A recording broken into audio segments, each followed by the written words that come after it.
the first quarter buzzer. Bucket. No rim. All net. Cunningham has been breathing fire.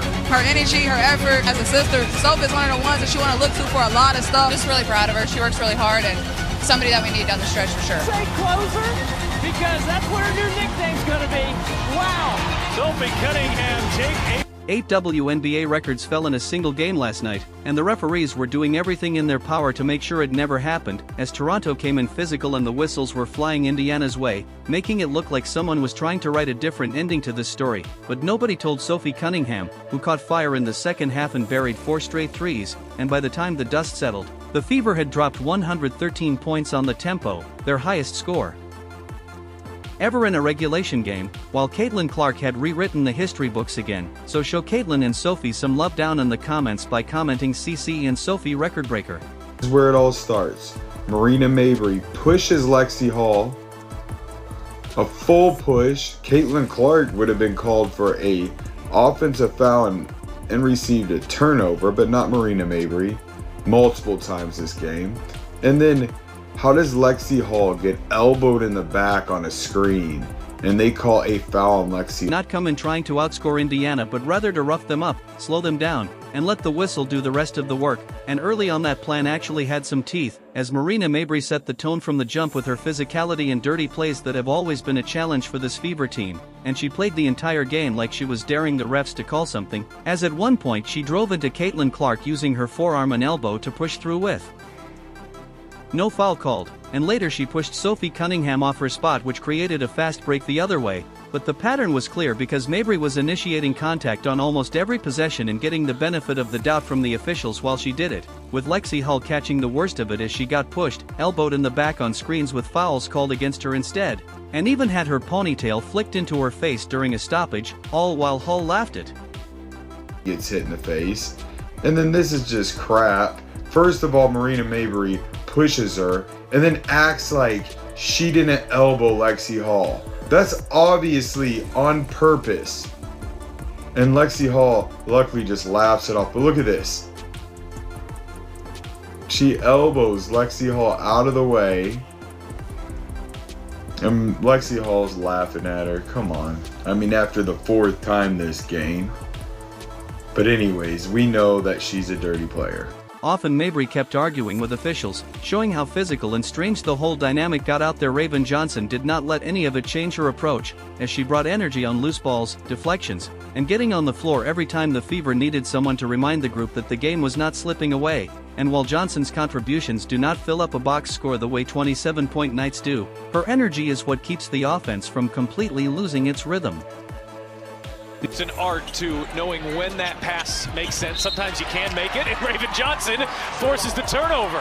There you go, you make the next. Between stoppages when whistles are flying the wrong direction and the pace keeps getting broken up.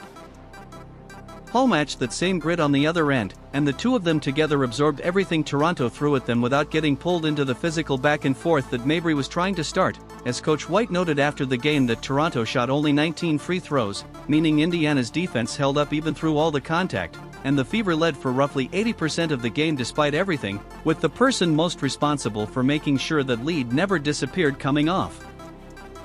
The bench with her shot already warm. 6 threes, 24 points, and a plus-minus of +26, the best number in the entire game, is what Sophie Cunningham put up off the bench against Toronto, and if you were not watching. A chip on your shoulder. Here's Billings in the corner. That one's off the mark. Clark the rebound. Here's Hall off the window with the finish. Her specifically, you probably missed how completely she took the game over in the second half, as Cunningham came in the way she always does, no announcement, just ready, but she had been building towards something like this since getting a shot in her elbow that had been bothering her, and she talked about it after the game, admitting she had been struggling with it but that fixing it let her start trusting her shot again, and if you need proof that it is working, go back to the Connecticut game right before this one where she scored 11 points in 2 minutes to blow that game open, which was not a one-off but a player finding her rhythm again and refusing to slow down, as Sophie is the X-factor who is tough as nails, never complains, plays through pain, and serves as the glue stick to this team whose ability to shoot just opened up so many avenues for the Fever. This is the X-factor. She's tough as nails. She's somebody who never complains, plays through pain. Sophie's like the glue stick to this team, man. Sophie Cunningham, feisty. Without her, we won't be where we are. Her ability to shoot the ball, it just opened up so many avenues for us. Clark Cunningham. Oh, yeah! Big time plays by Cunningham. Inside, Boston kick out. Can she do it again? Bullseye! Physical and breaking up Indiana's pace with foul calls actually set up the perfect situation for Cunningham because she does not need a long setup or a second look, as one clean catch on the wing and she is already releasing, and against a defense that kept scrambling to account for Clark, clean looks on the wing were available basically every time down the floor, with the second half being where it all came together as she hit her first three, then her second, then her third. And by the time she buried her fourth consecutive attempt from deep, Toronto's defense had stopped making sense because they could not figure out the right answer, since if you attach to Clark, Cunningham is open on the wing, if you rotate off Cunningham to help on Clark, Cunningham Cunningham from way outside. She can't miss. Get the ice bucket ready. gets the ball back and you are already late, and if you try to split the difference, Clark finds Aaliyah Boston in the paint before you finish deciding, so there is no correct rotation and Cunningham is the reason. Because she shoots at a percentage that makes leaving her open completely indefensible. Her 83. For Purse. Clark Cunningham. Oh, yeah! That's an assist in the book for Caitlin Clark, but that's an assist for KK Timpson for running the floor hard. She draws the gravity and defense away. True shooting percentage leads the entire WNBA to start this season, a record that covers threes, twos, and free throws together, so it is not inflated by one shot type, and she finished 8 of 11 from the field with 6 threes, with her shots barely touching the rim on the way through, which is the kind of efficiency that makes opposing coaches genuinely frustrated, and the 24 points set a new career high for her as a Fever player, with the fact that she did it in 24 minutes off the bench. Cunningham, you like the scoring, but sometimes it's the reactions that are even better. They got the lead and you're watching the WNBA. She is not even logging starter minutes to get there, and when Cunningham played, Indiana outscored Toronto by 26 points, a number that tells you more than any individual highlight reel could because it means every possession she was on the floor, the Fever were pulling further away. 9 assists by halftime, let that sit for a second, because Clark also tweaked her knee early in the game and was still running the Fever offense like she had the whole thing memorized before tip-off. The Timpson pass is worth stopping. Clark, low cross, behind the back, no look, Timpson with the finish! On because it wasn't just a pretty play. It was a read that most guards in this league simply don't make. Clark drove the lane, faked right like she was going up for the layup, and then flipped the ball behind her back without looking right to Michaela Timpson, who caught it in stride for an easy finish. Toronto's defense had shifted left, chasing the fake, and Clark already knew that before she released the ball. That's not a highlight play for its own sake. It's a pass that only works if you've read the entire defense before the play even develops. And now, let's talk about the records because there were 5 of them with Clark's name on them by the time the final buzzer sounded. Shoulder injury for most of the year. Clark goes behind the back, gets it to go! She tied Chelsea Gray for 4th on the all-time list for point-assist double-doubles in WNBA history, reaching 21 total. She joined Diana Taurasi as only the second player ever to record multiple games with 20-plus points and 14-plus assists in a single season. She already owned the WNBA record for most 20-10 assist games in history. And she just added another one, bringing her career total to 14. Nobody else is close. The pace record is the one that really puts everything in perspective. Clark reached 250 points and 100 assists in just 13 games this season, which is the fastest any player has ever done it in WNBA history. And she beat the previous record by 3 full games. 3 games. That's not edging someone out. That's a completely different category. And she... This is a nice pocket pass right there. Down the lane line by Billings. Great read. trails only herself for the most 20.10 assist games in a single season with 8 during her 2024 rookie year, and already for this season with the calendar nowhere near finished, Kelsey Mitchell dropped 27 points and Aaliyah Boston put up 18 points and 11 rebounds for her 4th consecutive double-double. And both of those performances would lead any other recap on any other night. But Clark's 14 assists pulled so much defensive attention that Mitchell's driving lanes were cleaner than normal, and Boston's post touches arrived at better angles than Toronto wanted to give up. It's back defensively. Boston fakes the handoff and goes back door to Mitchell. What a play. Well done. When Clark dishes 14 times, the whole offense gets easier for everyone wearing an Indiana uniform. Indiana's previous 3 wins all came down to the wire. Nail-biting finishes where the Fever let leads slip and had to claw back at the end. This one never felt like that. Toronto pushed in the early going, but the lead never fully vanished. And by the third quarter, Indiana was outscoring the tempo 32-23 before putting up 28 more in the fourth to close it out clean. Here's Mitchell, feed inside for Boston, who muscles her way in, draws the foul, and one. Let's talk about how they actually built that number, because it wasn't one player carrying the offense while everyone else watched. Kelsey Mitchell's 27 points came from getting downhill off Clark's pick-and-roll reads. And Toronto couldn't commit to stopping her drive without leaving Cunningham wide open on the wing. So Mitchell kept finishing at the rim and getting to the free throw line while the tempo rotation arrived a full step late. Every single time, which is not a fluke, but what happens when a defense runs out of correct answers.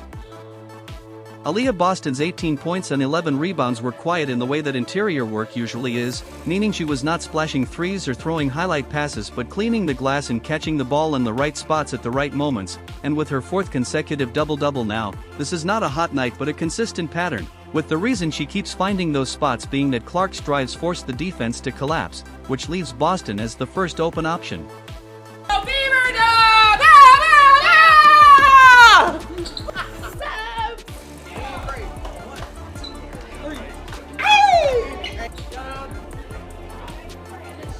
Girls, another dub.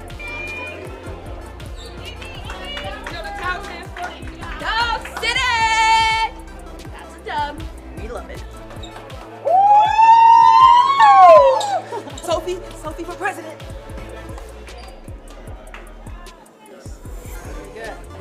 Dub! Every time Toronto overcommits.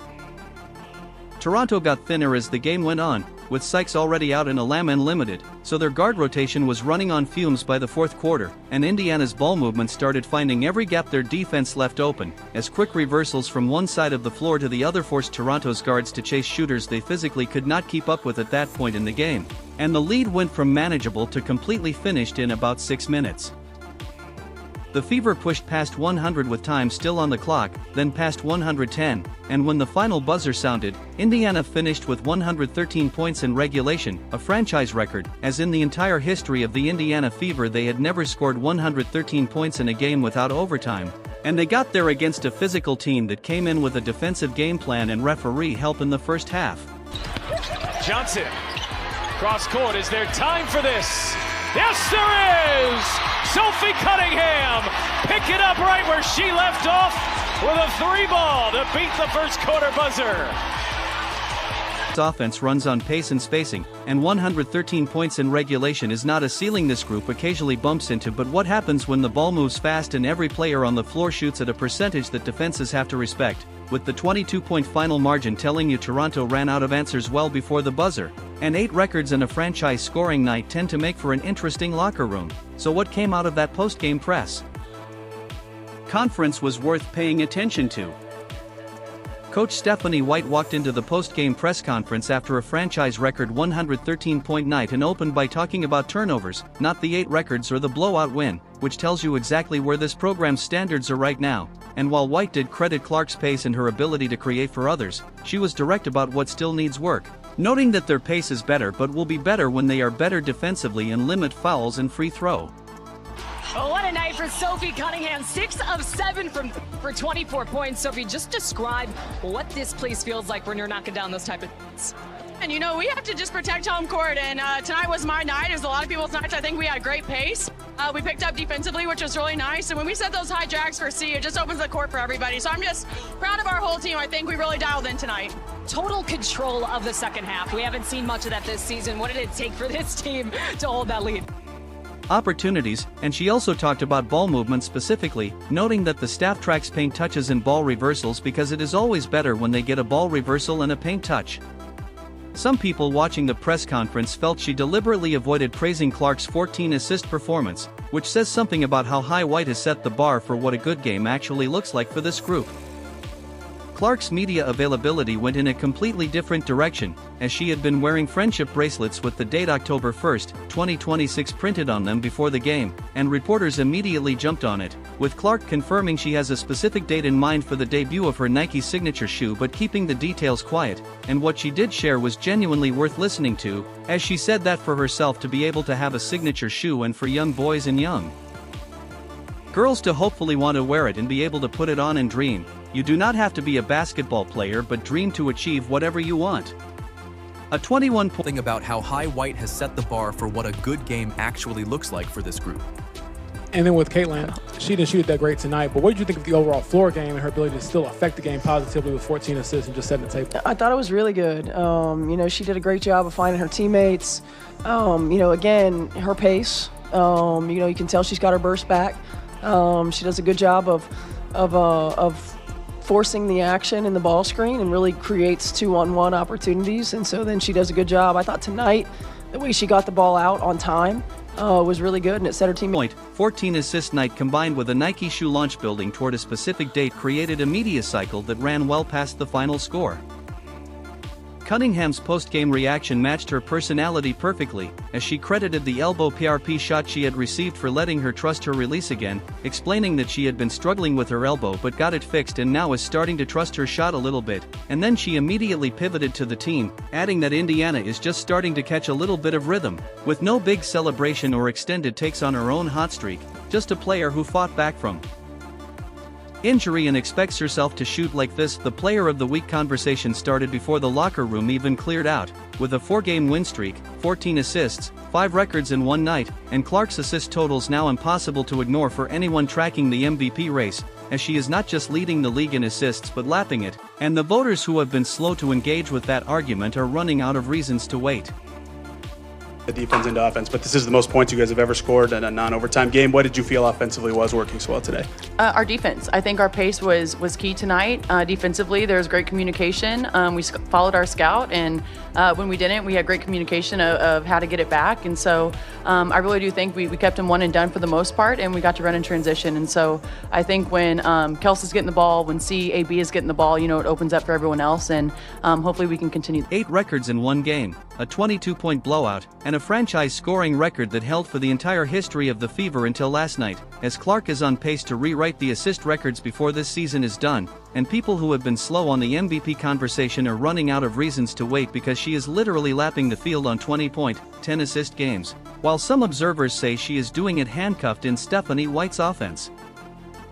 Show Caitlin and Sophie some love down in the comments by commenting CC and Sophie record breaker, and do not forget to like, subscribe, and turn on all notifications as we are bringing you all the action and top stories. Click the video on the screen and we will see you in the next.